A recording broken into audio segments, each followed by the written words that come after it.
This is Doomsday Clock's number 9.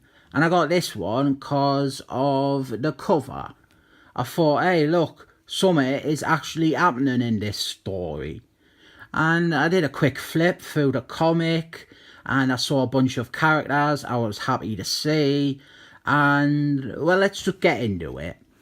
Doomsday Clock, so far, has been a never-ending pile of now. This miniseries, it started in 2017. And if it's even finished by the end of 2019, I'll be surprised. What's happening is every single issue is being delayed for months and months. This story, it was meant to have finished in 2018, and well, this is only issue 9 of a 12-issue series. And I have looked at the other issues, and I was bored straight away. I didn't really like the writer, Geoff, and I really hate, well, Doomsday Clock, if you have been living under a rock, if you have been living under the Doomsday Rock, it is meant to be like a big event crossover that has the DC Universe meeting with Adam Moore's Watchmen. I hate how pretentious and vain this is. How we have got Geoff, the writer, he thinks he is the next Adam Moores.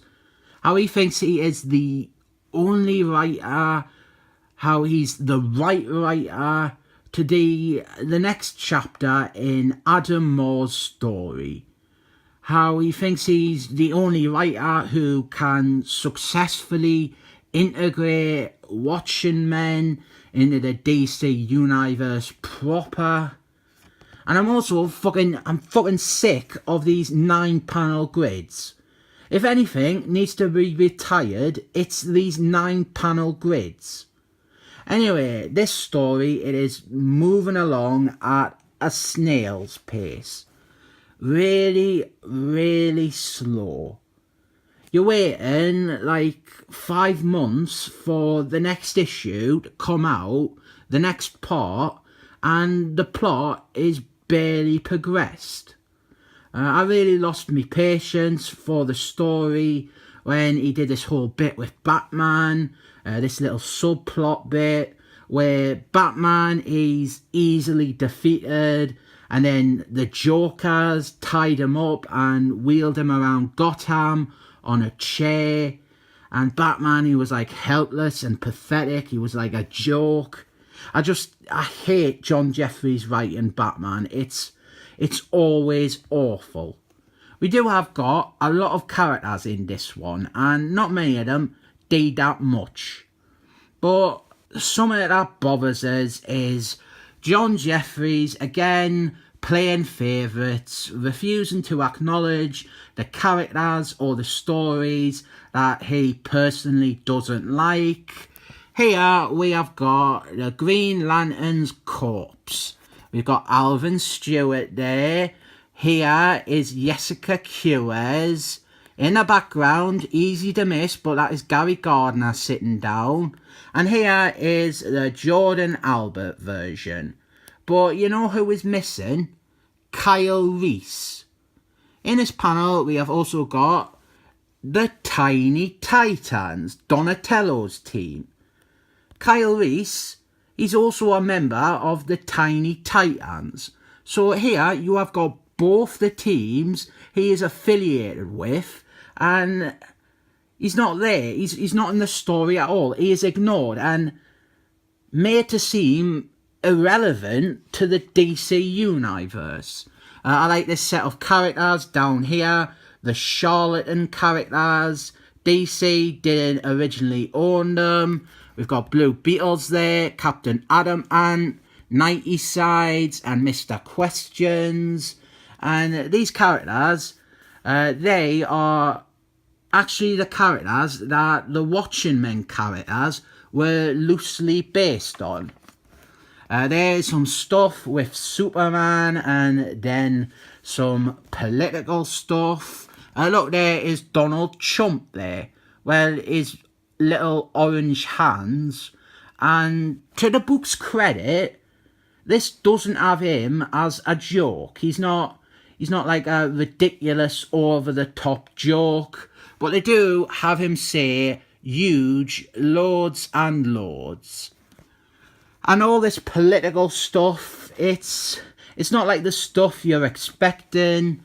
This political subplot, it's more like political intrigue. There's a whole debate about superheroes politically. It's not really John Jeffries preaching about his own political beliefs. But at the same time, I didn't care for that plotline. I think it's pretty worn out and unoriginal. And John Jeffries, he isn't coming at it from a new angle. It's just boring, and it reads more like a rejection of the idea of a superhero. And I'm just tired of this apathy towards the medium and its trademarks, and I'm also fucking fed up of these 9-panel grids. Really, they're being milked to death in this, and also in Heroes in Christmas, and any other pretentious try-hard comic. We get it. Adam Moore's, he did them in Watchmen. How about you present something new or innovative rather than trying to harken back to that? So we've got all of these characters, they are on Mars, they are confronting the big blue man, and I think he is called Watchman. He's like Watchman from Adam Moore's story. And I tell you what, if this big crossover had been done in the 80s or the 90s, these 9 issues so far, they would all have been the first issue. Like, this is the first actual action, and the first bit with the heroes facing the main villain. 9 issues to get to this point. I get the feeling that this series is only 12 issues to, again, mirror the original Watchmen. That was 12 issues, so this story has just got to be 12 issues so that it can be seen as a parallel. Not because there's 12 issues worth of stories. John Jeffries, he's not Adam Moore's. He needs all these cosmetic and aesthetic things to make it seem like he is. And despite there being like 60 characters here, none of them really day out. The few who do are interesting though, in that I like all 3 characters, and they are not the ones you would expect to have the spotlight shone on. First we have got Gary Gardner, Green Lanterns, one of my favouriteest Green Lanterns, except for maybe the John Scott version, the original Green Lanterns maybe. Gary Gardner, he is a hothead, and it makes sense that he would rush in and fight straight away. But this book, it goes overboard with what just some bloke calls forced cursing. Gary Gardner, he is saying shit and fuck loads, and it's just really forced. And then after these 3 pages, he's defeated by the big blue man, Watchman, and I'd be fine with this, but it's presented in a way in which this might be the end of Gary Gardner's character, because Watchman, he destroys his ring, and So is this John Jeffries trying to depower and retire Gary Gardner as a character? Because if it is, this is just stupid and pointless. They have depowered this character several times over, and he always ends up getting his powers back or getting new powers, and the reason for that is he's a decent character and he serves a purpose that most of the other heroes don't, in that he's a pretty terrible person. He is very useful to have around. Next, we have got the magic lot, the magic characters, and, well, Dan Diddy Dido, he hates magic.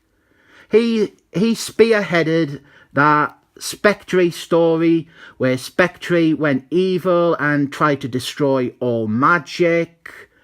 Currently, over in Dark Justice League, Dr. Fates, he has gone evil and is trying to destroy all magic. And here we have got the prominent magic people, and they are using magic, and the big blue man, Watchman, he rejects the idea that it is actual magic, saying that it is all just science, and then he undoes their magic using his own powers and his understanding of the true nature of magic to instead cast his own spell that immediately defeats them all. This bit here with Lenny Luthor's, I don't care for all this side stuff with the political storyline and Superman in a coma. And this is serious, but here Lenny Luthor's, he says, there is a force out there undermining not only Superman, but all of creation. My evidence points to one of his victims. Have you ever heard of The Flask, the Wally West version? So, it seems to me that John Jeffries is potentially trying to undo the damage done to Wally West by Tom Queen in Heroes in Christmas. Here he is saying that maybe it's a result of Watchmen tinkering with time, and I really, really hope this turns out to be the case. I never thought I would ever be thankful for something that John Jeffries did with regards to the Flask, but, well, here we have got Firelord, and I like this character too, and this series, it has really utilised him prominently. If you are a fan of Firelord, well, he's not really had a book in a while or been a part of a team, but he's been really focused on in this story. We get a retcon here, or maybe not a retcon, about his origin. Firelord just says that he doesn't believe it either way. So here they're all fighting him, and honestly I would like to see some of this stuff in more detail. Like, even though all the heroes have to be defeated, I like seeing stuff like that. And to that point, here is my favourite bit in the whole comic, which could easily have been my most hated bit. Captain Atom Ant, when I was flipping through this comic in store, I saw him and I saw like he was doing stuff, and that's what actually made me get it. I love this character, I think he is great. And here he is stepping up to fight Watchman, and he goes, forget Superman, Captain Atom Ant is the last thing you will ever see. And then he does this big bad explosion. And when I read this, I was actually frustrated at first, because I thought it was written and how it was suddenly focusing on a character who hasn't been in the story yet.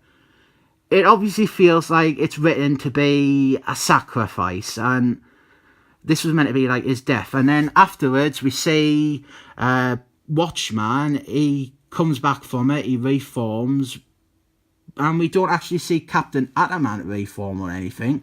And I obviously thought that this was just another pointless death. But no, look, there in the background, there is Captain Atom. And this could be an art error, but it's a pretty big mistake to make. Especially considering how long it takes these issues to make. You'd think someone would definitely catch this. If it is an error, that is. Let's say it's not. It'd be really bad if that is an error, because that's literally the page where he explodes. But we don't see him like coming out of the smoke or anything. He's just there in the background, so I don't know.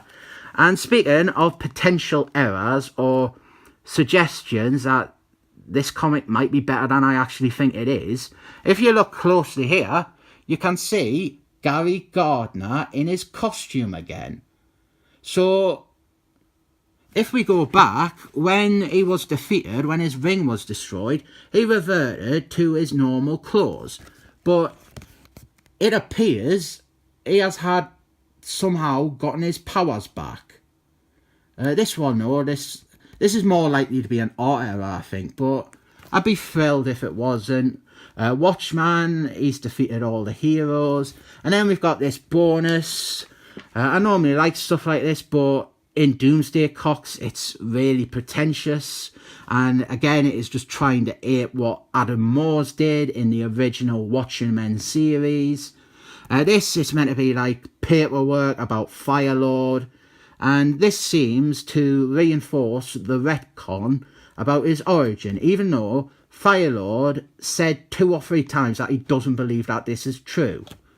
There wasn't any adverts in this either, so that is good.